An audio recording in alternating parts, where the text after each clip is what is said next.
Friends, welcome back to my new blog. और आप सब लोग कैसे हैं? आई होप आप सब लोग बहुत अच्छे होंगे और मैं भी बिल्कुल ठीक हूँ।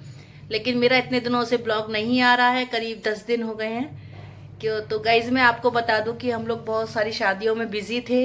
इधर मेरे बेटे बहू भी आए हुए थे और घर में कुछ ऐसा स्पेशल नहीं बन रहा था, क्योंकि शादियों में ही हम सब लोग खा पी रहे थे। तो इसलिए मेरे काफ़ी दिन से बहुत ज़्यादा बिजी शेड्यूल था मेरा। इधर स्कूल, कोचिंग और शादी वगैरह, पार्टी वगैरह सब जगह जाना करना, तो बहुत ज़्यादा मेरा बिजी शेड्यूल था। तो मैंने आपके लिए कोई भी ब्लॉग नहीं बनाया है। लेकिन गाइस आज संडे है तो संडे का ब्लॉग तो बनता है ना। तो आज मैं संडे का ब्लॉग बना रही हूँ और आज मैं एक स्पेशल नाश्ता भी बनाऊंगी। तो आप जरूर मेरे पूरे ब्लॉग को फुल वॉच कीजिएगा और देखिएगा कि आज मैंने संडे को मेरा संडे जो होता है ना, वो कहना नहीं चाहिए कि हॉलीडे होता है, वर्किंग डे होता है, फुल वर्किंग डे। और आज का मेरा वर्क जो होता है मेरे घर के लिए होता है, क्योंकि पूरे वीक में हमें बस एक ही हॉलीडे मिलता है, तो हम इसको पूरा वीकेंड भी नहीं बोल सकते। तो बस इसी दिन मुझे सारा अपना घर भी देखना होता है, कुछ अच्छा भी बनाना होता है और पूरी घर की क्लीनिंग करनी होती है, क्लोथ्स क्लीन करने होते हैं। पूरा का पूरा काम मुझे सिर्फ संडे को फिनिश करना होता है। और हर वर्किंग जो वोमेन जो होती है उसके लिए संडे वो जो होता है, हॉलीडे कभी नहीं होता, वर्किंग डे ही होता है। तो आज देखते हैं मैं क्या क्या करती हूँ और मैं आपके साथ पूरा अपना संडे शेयर करूंगी कि मैंने आज क्या क्या किया, कैसे कैसे किया। लेकिन मैं कभी काम से घबराती नहीं हूँ। और देखिए अभी मैंने सुबह 8 से 9 एक बैच भी पढ़ाया है इंटर का, और उनके जाने के बाद फिर मैंने थोड़ा सा चाय वगैरह पी और थोड़ा सा रेस्ट किया। उसके बाद फिर देखिए मैं लग गई हूँ काम पर। तो सबसे पहले मैंने देखिए अपने कपड़े भिगो दिए हैं और मशीन लगा दी है और थोड़ा किचन का सामान व्यवस्थित कर लिया है। लेकिन कितना भी आप किचन में बर्तन मांज के रखो, रात को क्लीन करके रखो, लेकिन फिर भी सुबह मॉर्निंग में चाय पानी के बर्तन हो ही जाते हैं। तो वही बर्तन हो गए थोड़े से और मुझे सारी क्लीनिंग करनी है। तो देखिए यहाँ मैंने अपनी वॉशिंग मशीन तो लगाई दी है। तो देखिए ये मेरी मशीन लग चुकी है और ये कपड़े धुल रहे हैं। और देखिए कितने गंदे कपड़े पानी निकला है। सर्दियों के कपड़े ऐसे ही होते हैं गाइस। और अभी इतने सारे ये कपड़े सब धुलने के लिए पड़े हुए हैं, अभी तो और निकालूंगी। और सारा देखिए मेरा कितना गरम अवस्थित हो रहा है। अभी ट्यूशन पढ़ के बच्चे गए हैं, तो देखिए ये मेरा सोफा कितना खराब हो रहा है। अभी इसको सब व्यवस्थित करना है। और फिलहाल तो मैं जा रही हूँ नीचे सब्जी लेने, क्योंकि आज मुझे बहुत सारी सब्जी भी लेनी है पूरे वीक की। जैसा कि गाइज आपको पता है ना, पूरे वीक की सब्जी भी मुझे आज ही लेनी होती है। तो अभी मैं जा रही हूँ सब्जी लेने के लिए, सारी सब्जियां समेट के लाती हूँ, फिर आपसे मिलती हूँ। पर मेरे ब्लॉग को फुल वॉच कीजिए।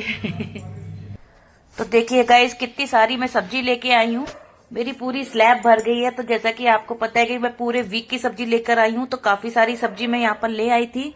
फिर उसके बाद मैं अपने कमरे में गई और ये कमरा जो है मेरा, ये ट्यूशन का रूम है, यहाँ पे मैं कोचिंग पढ़ाती हूँ अपने बच्चों को। तो ये सारा बहुत ही अव्यवस्थित हो रहा था। और वैसे भी गाइज मैं इसको सिर्फ संडे को ही क्लीन कर पाती हूँ अच्छी तरीके से। झाड़ू तो रोज ही निकल जाती है, लेकिन क्लीन डेली नहीं हो पाता है। बहुत सारे बच्चों के टेस्ट पेपर्स देखिए इकट्ठे हो रहे हैं, बहुत सारी बुक्स इकट्ठी हो रही हैं। और ये जो सोफा है, ये मेरा पूरा सोफे का एक सेट है जो मैंने इसमें डाल रखा है, क्योंकि मैं इसमें कंफर्टेबली बैठ जाती हूँ। और यहाँ पर देखिए मैं दिखा रही हूँ कि कितनी सारी टेस्ट कॉपी इकट्ठी हो रही है, लेकिन मैं अभी भी करेक्शन नहीं कर पा रही हूँ, थोड़ा टाइम मेरे को नहीं मिल पा रहा है, लेकिन करनी है, सारी करूंगी। और यहाँ पर देखिए सारे मैं दिखा रही हूँ, मेरे पास 2 डस्टर हैं। यानी कि मैं जब बोर्ड पे पढ़ाती हूँ तो ये व्हाइट बोर्ड पे मेरे काम करते हैं। तो यहाँ पे मेरे पास 2 डस्टर हैं, मार्कर हैं, बहुत सारा सामान है जो कि कोचिंग के लिए जरूरी होता है। और ये सोफा मैंने इसलिए यहाँ पर डाल रखा है गाइस कि मुझे बैठने में कंफर्ट होता है, क्योंकि मुझे 3-3 घंटे बैठ के यहाँ पे कोचिंग देनी होती है। तो सोफे पे मेरे को कंफर्ट लगता है, और कुर्सी पे बैठती हूँ ना तो थोड़ा दर्द होता है मेरे। तो इसलिए मैंने यहाँ पर अपने सोफे का जो 3 पीस आता है ना, उसका एक 1 पीस मैंने यहाँ पे डाल रखा है। तो मैंने संडे गाइज मेरा इतना बिजी होता है, मैं आपको बता नहीं सकती हूँ। तो आप मेरे ब्लॉग देख के ही समझ जाएंगे कि मैं संडे को कितना बिजी रहती हूँ। तो आज सारी मुझे क्लीनिंग करनी होती है, जहां कहीं भी रोज तो डेली इतनी अच्छे से नहीं हो पाती है ना गाइज। तो मैं संडे को ही अच्छे से क्लीन करती हूँ, सारा सामान व्यवस्थित करती हूँ, सब सफाई करती हूँ, तो वही मेरी आज सफाई चल रही है। और इस सोफे की सफाई भी गाइस मेरी संडे की संडे ही हो पाती है, क्योंकि डेली तो मैं जल्दी जल्दी करके बस झाड़ू पोछा और स्कूल चली जाती हूँ। उसके बाद में फिर आती हूँ तो कोचिंग स्टार्ट हो जाती है, फिर शाम के 6 बज जाते हैं। 6 बजे के बाद फिर मैं बहुत थक भी जाती हूँ, और फिर मैं आपके लिए ब्लॉगिंग भी करती हूँ, फिर नाइट में ब्लॉग की एडिटिंग भी करती हूँ, वॉइस ओवर करती हूँ। तो गाइस बहुत ज्यादा मेरा टाइम जो है इतना टाइट है कि मैं मतलब कोई एक्स्ट्रा काम कर ही नहीं पाती हूँ। तो ये सब सारे काम जो भी होते हैं मेरे क्लीनिंग के, मैं गाइस वो संडे के लिए छोड़ देती हूँ कि संडे को मैं अच्छे से क्लीन करूंगी। और गाइस मैंने आज सुबह 8 से 9 मतलब 8 से क्या कहना चाहिए 8:30 से 9:30 बजे तक पहले कोचिंग पढ़ाई है। फिर 9:30 से 10 बजे तक मैंने थोड़ा चाय वगैरह पी, थोड़ा सा आराम किया। उसके बाद मैं लग गई हूँ काम में। और गाइस अभी तो मेरा इतना सारा काम पड़ा है कि मुझे नहीं लगता कि बहुत जल्दी खत्म हो जाएगा। मुझे लगता है आज 3 या 4 बजेंगे मेरे काम को। और फिर देखिए मैं क्या करती हूँ कि जैसे मेरे 3 रूम हैं, तो मैं पहले एक एक रूम को क्लीन करती जाती हूँ और उसकी सफाई करती जाती हूँ, जिससे कि कम से कम ये लगता है कि हाँ एक रूम क्लीन हो गया, अभी दूसरा रह गया है, तीसरा। और उधर देखिए मेरी वॉशिंग मशीन भी चल रही थी, तो थोड़ा मैं काम में भी अपना माइंड चलाती हूँ कि मैं काम को कैसे एडजस्ट करें, जिससे कि काम जो है हमारा सही समय पर और एक साथ दो दो तीन तीन काम होते रहे। तो यहाँ पर देखिए एक काम मेरा वॉशिंग मशीन में कपड़े चल रहे हैं, इधर मेरी क्लीनिंग हो रही है और झाड़ू लग रही है। और ऐसा नहीं है कि मेरा बेटा मेरी मदद नहीं करता है, साथ में मेरा बेटा भी मदद करता है। वो गया है अभी बाजार सामान लेने के लिए। थोड़ा सा मैंने उसको थोड़ा सा ग्रोसरी का सामान मंगाया था। और यहाँ पर देखिए मैंने अब जब तक एक कमरे की क्लीनिंग की है, तब तक मेरे जो है एक चक्कर के जो है कपड़े सारे मतलब वॉश हो गए अच्छी तरीके से। लेकिन गाइस क्या है कि मैं मशीन में ना साबुन में मतलब निकालती हूँ कपड़े, लेकिन पानी से मैं बाहर ही क्लीन करती हूँ, क्योंकि मुझे एक फोबिया है कि नहीं कपड़ों में साबुन रह जाता है वॉशिंग मशीन में धोने से। तो मेरा बस ये फोबिया है, तो इसलिए मैं कभी भी कपड़ों को पानी से वॉश मतलब मशीन में नहीं करती हूँ, सिर्फ सर्फ में ही इसमें रगड़ती हूँ। बाकी का मैं बिल्कुल अपने आराम से बैठ के देसी तरीके से इनमें से साबुन निकालती हूँ, फिर ड्राई भी मैं मशीन में ही करती हूँ। तो थोड़ा मेरे को कपड़े धोने के लिए ज्यादा समय चाहिए होता है, क्योंकि मैं हाथ से भी इनको अच्छी तरीके से क्लीन करती हूँ और तभी मैं इनको ड्राई करती हूँ। तो इसलिए मुझे संडे को बहुत ज्यादा टाइम लग जाता है। और गाइस जिस दिन मेरी मशीन लगती है, तो उस दिन मेरा जो मतलब जो स्टेप्स हैं, सीढ़ियां वाला पोर्शन है, उसको भी मैं धो देती हूँ, लेकिन वो मैंने आपके साथ शेयर नहीं किया है गाइस। तो यहाँ पर देखिए मेरे एक चक्कर के कपड़े जो हैं धुल चुके थे और दूसरे के मैं डाल रही थी। तो सर्दियों में गाइस कपड़े भी बहुत ज्यादा होते हैं और मेरे तो पूरे वीक के कपड़े होते हैं, तो इसलिए ये ज्यादा ही दिखते हैं। तो चलिए मैंने एक बार की मशीन फिर से लगा दी है और अब मैं आ गई हूँ अपने ड्राइंग रूम में। तो इसको मैं क्लीन करती हूँ। तो आजकल गाइस क्या हो रहा है कि हम लोग सब मतलब ड्राइंग रूम में ही सो रहे हैं। तो ड्राइंग रूम में भी मेरा एक बड़ा सा बेड पड़ा हुआ है। तो सर्दियों में मैं यहाँ पर सोती हूँ, और लेकिन गर्मियों में मैं अपने बेडरूम में ही सोती हूँ, क्योंकि वहीं पर ही एसी लग रहा है। और सर्दियों में बाहर आ जाती हूँ, क्योंकि यहाँ पर टीवी वगैरह चलता है, तो थोड़ा अच्छा लगता है। तो इसलिए हम समर में और विंटर में अपनी सोने की जगह चेंज कर लेते हैं। और संडे की संडे मैं अपनी क्लीनिंग करती हूँ, तो बेडशीट जरूर चेंज करती हूँ दोनों बेड की। तो यहाँ पर देखिए मैंने बेड की चादर चेंज कर दी है। और वैसे भी गाइस चादर वगैरह मेरी इतनी गंदी नहीं होती है, क्योंकि मेरे पास कोई छोटा बेबी तो नहीं है, बड़े बच्चे हैं, तो कुछ दिक्कत नहीं होती है। लेकिन फिर भी मैं हर संडे इनको चेंज करती हूँ, क्योंकि मुझे अच्छा नहीं लगता पिलो कवर और ये सब मैं संडे के संडे चेंज कर देती हूँ। और सोफे के कवर वगैरह तो अभी मैंने दीपावली पे ही चेंज किए थे, तो वही चल रहे हैं। तो देखिए इस तरीके से मैं जो है अब इस कमरे की भी अच्छे से क्लीनिंग कर लूंगी और इसकी भी मैं झाड़ू लगा लूंगी। और उधर मेरे वॉशिंग मशीन में आपको पता ही है गाइस कपड़े धुल रहे हैं। तो इस तरीके से मेरा यहाँ पर बहुत सारा काम एक साथ चल रहा है। और ये सब करने के बाद गाइस आज मैं एक बहुत ही अच्छा नाश्ता बनाऊंगी, लेकिन उसकी रेसिपी अगर आपको चाहिए तो आपको मेरा नेक्स्ट ब्लॉग देखना होगा। और मेरे नेक्स्ट ब्लॉग में आप मेरे नाश्ते की जो मैंने ब्रेकफास्ट में बनाए थे सूजी के, तो वो आप उसकी रेसिपी मेरी अगले ब्लॉग में देखें और जरूर देखें कि मैंने कैसा नाश्ता बनाया था। और गाइज आज मैंने ना बहुत सारी ग्रीन वाली सब्जियां भी ली थी, तो मेरा मन था कि मैं आज बनाऊं उसका सरसों का साग और मक्के की रोटी। लेकिन गाइज मैं इतनी लेट हो गई थी ये सब काम करते करते कि मेरा दिल ही नहीं करा, इतना मैं थक गई थी। तो फिर मैंने बनाए थे आज गोभी के पराठे, बथुए का रायता और हरी धनिया की चटनी। तो इसी से, और क्योंकि मेरी अचार की मिर्च भी डली हुई थी तो बड़ा टेस्टी खाना बनाया था, लेकिन जो मन में था आज मेरा वो नहीं हो पाया क्योंकि मेरी क्लीनिंग वगैरह बहुत ज्यादा हो गई थी। तो इसलिए मैंने आज वो काम स्किप कर दिया। लेकिन मैंने बहुत सारी ग्रीन वेजिटेबल्स लेके रखी हुई हैं, किसी दिन बनाऊंगी तो आपके साथ जरूर शेयर करूंगी।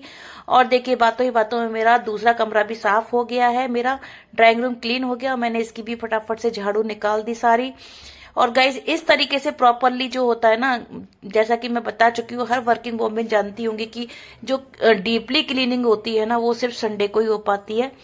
तो मेरा संडे तो जो होता है वो बहुत ही ज्यादा वर्किंग डे होता है। और वो क्लीन करने के बाद गाइस मैं आ गई थी किचन में।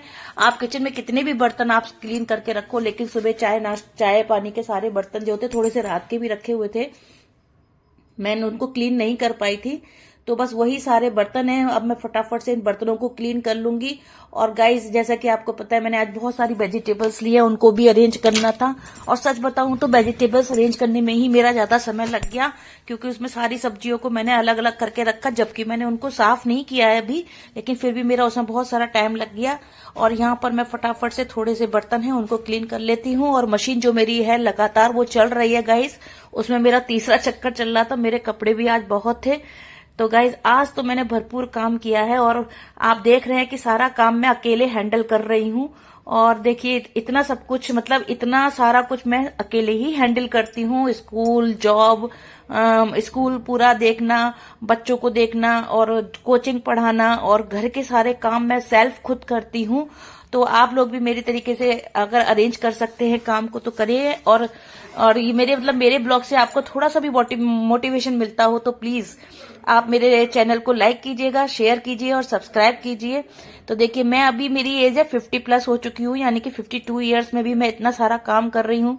तो गाइज आप भी मेरी तरीके से अपने काम को व्यवस्थित कीजिए, थोड़ा सा माइंड लगाइए और काम एक साथ हम एक दो काम कर सकते हैं। तो देखिए यहाँ पर मेरे बर्तन जो है वो क्लीन हो गए हैं। अब मैं आलू और ये मैंने शकरकंदियां ली थी तो इनको मैं अलग से अरेंज कर रही हूँ, क्योंकि इनमें गाइस मिट्टी ज्यादा होती है तो इनको मैं बाद में धो लूंगी। लेकिन अभी तो मैं सारी सब्जियां अलग कर करके रख रही हूँ। और कुछ राशन का भी मैंने सामान मंगाया था वो भी रखा हुआ है, उसको मैं बाद में भरूंगी गाइस। और यहाँ पर देखिए मूली को मैंने पत्तों से अलग कर दिया है और मूली के पत्ते भी मैं डालूंगी सब्जी में, तो मैंने उनको अलग करके निकाल लिया है। और सारी ग्रीन वेजिटेबल्स को एक पॉलिथीन में भी मैं भर दूंगी, लेकिन बाद में मैं इनको क्लीन करूंगी, क्योंकि गाइस अभी मैं इनको क्लीन करने बैठ गई ना तो बहुत सारा टाइम मेरा चला जाएगा। ये सब फुर्सत के काम होते हैं, तो मैं फटाफट से इनको बस अभी एक पॉलिथीन में सेपरेट करके रख रही हूँ। बाकी की जितनी भी सब्जियां हैं मैं सारी फ्रिज की टोकरी में लगा दूंगी। तो गाइज यहाँ पर जितनी भी सब्जी मैंने ग्रीन ली थी ना, मैंने अभी उनको एक पॉलिथीन में भर दिया है, बाद में मैं इनको क्लीन कर लूंगी। और जितनी भी सब्जियां थी सबको मैं सेपरेट करना होता है, क्योंकि अगर सबको ऐसे मिक्स करके रख दूं ना तो दिक्कत होती है, मतलब खराब होने का डर रहता है। और यहाँ पर धनिया भी मैंने अभी एक पॉलिथीन में भर दिया है, लेकिन मेरे पास इतना टाइम नहीं है कि मैं अभी इसको क्लीन कर सकूं। और देखिए यहाँ पर मैंने फ्रिज की टोकरी भी निकाल ली है और इसमें जितनी भी पुरानी सब्जियां थी जो थोड़ी बहुत खराब हो गई थी वो मैंने फेंक दी हैं। और बाकी की सारी सब्जियां जो अभी ली थी और जो अच्छी थी वो सब मैं इसमें लगाकर फ्रिज में रख दूंगी इसको।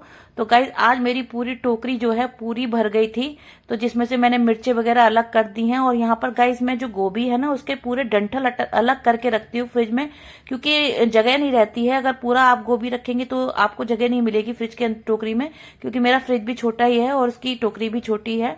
लेकिन आजकल जो फ्रिज आ रहे हैं वो काफी बड़े बड़े आ रहे हैं, तो उसमें तो आपको काफी स्पेस मिल जाता है। उसमें तो आपको सब्जी की टोकरी भी एक अलग से मिलती है। तो यहाँ पर मैंने गोभियों के सारे डंठल हटा दिए हैं और मैं इसको अपनी फ्रिज की टोकरी में अरेंज कर रही हूँ। तो यहाँ पर मैं सारी सब्जियां जो है लगाने में गाइस मुझे करीब आधा घंटा लग गया था ये पूरी स्लैब साफ करने में। तो इसी तरीके से चलिए मेरा गाइस काम चलता रहेगा। और आप आपको कुछ इसमें कुछ अच्छा लगता है या आपको कुछ भी इसमें पसंद आता है तो प्लीज लाइक जरूर कीजिएगा।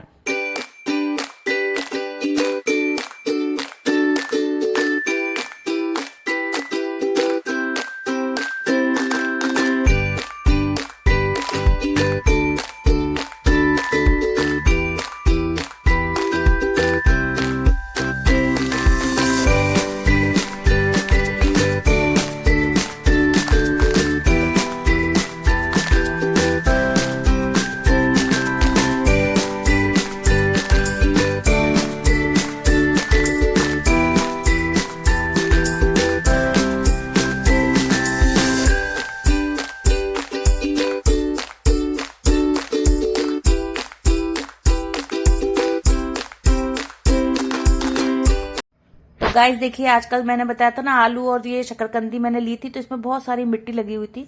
तो यहाँ पर नल चलाकर देखिए मेरी जो टोकरी है उसमें बड़े आराम से आलू सारे साफ हो जाते हैं, इस तरीके से हिला हिला के, और बड़े अच्छे से इनकी सारी मिट्टी बाहर निकल जाती है। वैसे ही मुझे नाश्ते के लिए ना अभी कुछ आलू जो है उबालने थे, तो मैंने यहाँ पर सारे आलू और वो क्लीन कर लिए हैं और इसको मैं सिंक पे ही रख देती हूँ ताकि इनका पानी निकल जाए। और यहाँ पर मैंने 4-5 आलू ले लिए हैं जिनको मैंने उबालने के लिए रख दिया है। तो जैसा कि मैंने बताया था गाइज आपको कि मैं एक बहुत ही स्पेशल नाश्ता बना रही हूँ आज, लेकिन उसकी रेसिपी अगर आपको देखनी है तो मेरे नेक्स्ट ब्लॉग का आपको वेट करना पड़ेगा, जो अभी 1-2 दिन में आ जाएगा। तो आप जरूर देखिएगा कि मैंने ऐसा क्या स्पेशल बनाया था, और बहुत ही टेस्टी नाश्ता मेरा बना था। और यहाँ पर फिर देखिए मैंने जब अब मैंने क्या करा कि पहले आलू उबलने रख दिए क्योंकि उसमें टाइम लगेगा। उसके बाद मैंने फिर नीचे से किचन की क्लीनिंग की है। तो ये भी एक मतलब थोड़ा सा अपने को दिमाग लगाना पड़ता है कि अगर हमें नाश्ता बनाना है तो उसकी प्रिपरेशन भी हम साथ साथ करते जाएं, नहीं तो फिर पता चला कि पूरा काम खत्म करने के बाद अगर हम कोई दूसरा काम चालू करते हैं ना तो गाइस बहुत सारा टाइम लगता है। तो इसलिए एक साथ में एक बहुत सारे काम जो है शुरू कर लेती हूँ। जैसे यहाँ पर नाश्ते की भी तैयारी हो रही है, मेरी किचन की क्लीनिंग भी हो रही है, उधर मेरे कपड़े भी वॉश हो रहे हैं। तो इस तरीके से जो है हम काम करते हैं ना तो गाइस बहुत जल्दी हमारा काम निबट जाता है, वरना पता चला पूरा दिन ही हम काम करते रहेंगे। तो यहाँ पर देखिए मेरी क्लीनिंग हो गई है और अब मैंने पानी को पोंछे से भी सारा पोंछ दिया है। और ये मेरी किचन की क्लीनिंग भी गाइस पूरे हफ्ते में एक ही बार ढंग से हो पाती है, क्योंकि मॉर्निंग में 8 o'clock मुझे स्कूल पहुंचना होता है, तो मुझे इतनी जल्दी होती है ना कि मैं सब कुछ क्लीन नहीं कर सकती हूँ। और यहाँ पर देखिए मैं बना रही हूँ सूजी का नाश्ता। तो ये मैंने सूजी का आटा कैसे बनाया है और इसके अंदर मैं क्या भर के बना रही हूँ, तो मैं गाइस फिर से वही कहूंगी कि ये आप मेरे नेक्स्ट ब्लॉग में देख पाएंगे। तो प्लीज मेरे नेक्स्ट ब्लॉग को जरूर जरूर जरूर देखिएगा। और देखिए इस तरीके से मैंने इसको मतलब रेक्टेंगल बना बना के इनको मैंने फिर सरसों के तेल में सेका है। और ये कैसे बनाए हैं और किस प्रकार से बने हैं, तो गाइज ये बहुत ही टेस्टी बने थे, मैं आपको बता नहीं सकती कितने टेस्टी बने थे, और ये बहुत ही अच्छे बने थे। और मैंने जब इसको मतलब नाश्ता किया ना तो मैंने अपने बेटे से पूछा कि बताओ ये मैंने कैसे बनाया है, तो वो सोच रहा था कि मैंने इनको ब्रेड में मतलब ब्रेड रोल टाइप के बनाए हैं। लेकिन जब मैंने उसको बताया कि मैंने सूजी के आटे से बनाया है तो बड़ा मतलब शॉक्ड हुआ कि सूजी का आटा कैसे बनाया आपने। तो गाइज ये सब कुछ तो आप मेरे नेक्स्ट ब्लॉग में ही देख पाएंगे, लेकिन देखिएगा कि आपको देखने में ही पता चलेगा कितने सुंदर रेक्टेंगल प्रकार के मतलब रेक्टेंगल शेप में मैंने इनको बनाया है। तो चलिए गाइज अब मैं ये नाश्ता बन जाएगा तो पहले, क्योंकि गाइज काम करते करते बहुत देर हो गई थी, तकरीबन मेरा ये नाश्ता बना था 12 बजे के करीब, जबकि नाश्ते का टाइम होता है 8 o'clock या 9 o'clock पे। तो फिर मैंने 12 बजे नाश्ता किया था। तो 12 बजे जब नाश्ता किया है तो अभी मेरी बस किचन की क्लीनिंग हुई थी और रूम क्लीनिंग हुई थी, तो अभी बहुत सारा काम मेरा भी पड़ा हुआ था। और देखिए ये गाइस यहाँ पर मैंने बहुत सारे बना के डाल दिए थे, फिर जब तक वो सीख रहे थे तब तक मैंने दूसरे भी बना लिए थे सारे। तो इस तरीके से देखिए मैंने नाश्ता तैयार किया।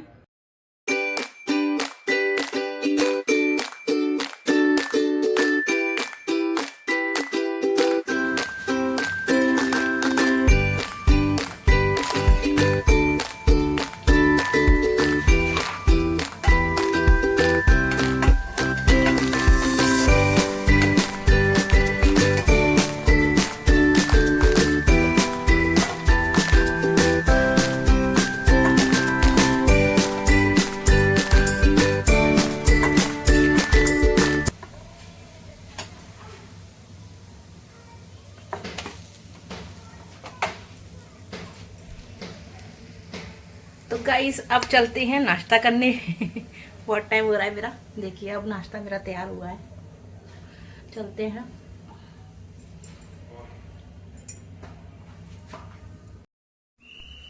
और देखिए अब मैं जा रही हूँ नाश्ता करने के लिए। मैंने मृदुल को थोड़े से पहले दे दिए थे, लेकिन ये दूसरी बार में सिक्के आए थे तो मृदुल के जो थे वो ठंडे हो गए थे, लेकिन वो गेम खेलने में व्यस्त थे, तो मैं उन्हीं के उठा के खा गई थी, क्योंकि ठंडे ठंडे जल्दी पहले मिल गए थे। और मैं जो सेक के लाई थी वो एकदम से गर्म थे, तो मैंने पहले उसी के खा लिए। वो तो बिजी था अपने गेम में, उसको चिंता नहीं थी नाश्ते की, लेकिन मुझे बहुत तेज भूख लग रही थी क्योंकि मुझे नाश्ता करने के बाद फिर से काम करना था। तो मैं जल्दी से खा लिया और वो अभी खाएगा धीरे धीरे। और मैं आ गई थी अब कपड़े क्लीन करने के लिए, क्योंकि मेरी वॉशिंग मशीन में सारे कपड़े जो है वो साबुन से बाहर निकल गए थे। और देखिए कितने ढेर सारे कपड़े हैं ना गाइस। और ये मेरा बस मैंने आपको बताया ना फोबिया है कि नहीं साबुन ढंग से नहीं निकलता है, तो मैं बस इनको हाथों से निकालती हूँ अच्छी तरीके से धो धो के। उसके बाद फिर जो है मैं ड्राई करूंगी, और ड्राई करने के लिए मृदुल मेरे पास आ जाते हैं नाश्ता करने करने के बाद में, और वो ड्राई करते जाते हैं कपड़ों को और मैं ऐसे करके वॉश करती जाती हूँ। तो इस तरीके से हम माँ बेटे मिलके बहुत सारा काम निपटाते हैं संडे को।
तो गाइज आपने देखा कि मैंने सारे कपड़े अपने हाथों से धोए हैं, और अब मैं कुछ कपड़े जो छोटे छोटे होते हैं वो तो मैं रेलिंग में सुखा दूंगी, लेकिन जो टॉवल बेडशीट वगैरह है वो सब मृदुल जो है वो छत पे लेके गए हैं और वो छत पे सुखा देंगे। तो गाइज इतनी क्लिपिंग बनाना पॉसिबल नहीं होता है, क्योंकि संडे को एक तो इतना सारा काम, और अगर आप वीडियो बना के करेंगे काम को तो और लेट हो जाते हैं। तो वो छत पे कपड़े सुखाने गए थे और मैं रेलिंग में सुखा रही थी सारे कपड़े। और फिर दूसरी बात और ये है कि हमारे यहाँ ना बंदर बहुत सारे हैं, तो बंदरों का भी बड़ा डर रहता है। तो रेलिंग पे मैं वही कपड़े, मतलब छत पे मैं वही कपड़े सुखाती हूँ जो मोटे मोटे होते हैं, जो मुश्किल से सूखते हैं नीचे। बाकी सारे कपड़े तो मैं नीचे ही सुखाती हूँ। और सच मानिए गाइज, मैं जैसे ही वो हल्के से थोड़ा सा सूख जाते हैं मैं तुरंत उतरवा लेती हूँ, वरना बंदर क्या करते हैं, उनके बटन वगैरह या बहुत सी चीजें ऐसी छोटी छोटी सुखा दो तो वो खराब कर देते हैं। तो इसलिए मैं सिर्फ चादर वगैरह और बेडशीट वगैरह और क्या कहते हैं टॉवल वगैरह ही सुखवाती हूँ ऊपर। तो यहाँ पर देखिए मैं सारे कपड़े सुखा रही हूँ, लेकिन क्योंकि मेरी रेलिंग बहुत छोटी है तो इसलिए थोड़े से ही यहाँ पे कपड़े फैल पाते हैं। और उसके बाद चूंकि मुझे अभी अपना सर धोना था तो मैंने थोड़ा सा सोचा कि आधा घंटा पहले ऑयलिंग कर लेती हूँ, क्योंकि अभी मुझे नहाने में आधा घंटा था, क्योंकि मुझे अभी खाने की तैयारी करनी थी गाइस। तो बस मैंने फटाफट से अपने सर की ऑयलिंग कर ली है। इसके बाद मैं बनाऊंगी खाना, मतलब खाना पूरी तरीके से नहीं बनाऊंगी, हाँ प्रिपरेशन करूंगी। जैसा मैंने बताया था कि मैंने आज बनाए थे गोभी के पराठे, बथुए का रायता और चटनी, लेकिन गाइज मैं आपके साथ शेयर नहीं कर पाई हूँ, क्योंकि इससे पहले मैं कई बार आपके लिए गोभी के पराठे की रेसिपी शेयर कर चुकी हूँ। तो मैंने सोचा कि आज थोड़ा सही नहीं है, तो इसलिए गाइज मैंने वो आपके साथ शेयर नहीं की है। और मेरा ब्लॉग अब खत्म होता है, तो प्लीज मेरे चैनल को लाइक कीजिए, शेयर कीजिए और सब्सक्राइब कीजिए। और गाइज जो लास्ट में मैं बोलती हूँ, bye bye, keep healthy, stay black.